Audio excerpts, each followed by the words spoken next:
எப்படா இந்த படத்தை முடிக்க போகிறேன்னு சொல்லிட்டு ரூம்லலாம் இருந்து அழுவேன். ஏன்னா படத்தை ஆரம்பிச்சிட்டோம், எப்படி காசு எங்கேருந்து வரும் எப்படி வரும் எதுவுமே தெரியாது. ஏன்னா காசெல்லாம் சேர்த்து வச்ச பைசாலாம் எதுவுமே கிடையாது. ஓகே, எல்லாம் ஒரு கனவோடு இதை ஆரம்பிச்சிட்டோம், முடிக்கணும் அந்த ஒரு கட்டாயத்துக்குள்ளே வந்துடும். அப்போ கேமராமேன் கிட்ட போய் பேசணும். பினு மாதவன், அவர் நேஷ்னல் அவார்டு வாங்கின பினு, அவர் கேமராமேன்.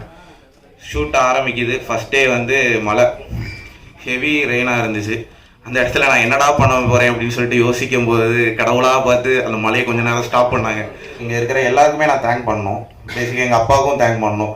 ஏன்னா நிறைய இடத்துல வந்து எனக்கு சரி ஓகே, நான் போய் ரூமுக்குள்ளே இருக்கும்போதெல்லாம் எங்கள் அப்பா என்ன பண்ணுறேன்லாம் தெரியாது. ஆனால் நான் அழுதுகிட்டு இருந்திருக்கேன் அந்த இடத்துல. அதை எங்கள் அப்பாட்ட சொல்ல மாட்டேன். ஏன்னா எங்கள் அப்பா நான் என்னையோட அதிகமாக ஃபீல் பண்ணுவார். ஏன்னா நான் தோத்துட்டே இருக்கேன், என்னடா அப்படி ஒரு ஃபீல் இருக்குது. அப்போது சரி ஓகே,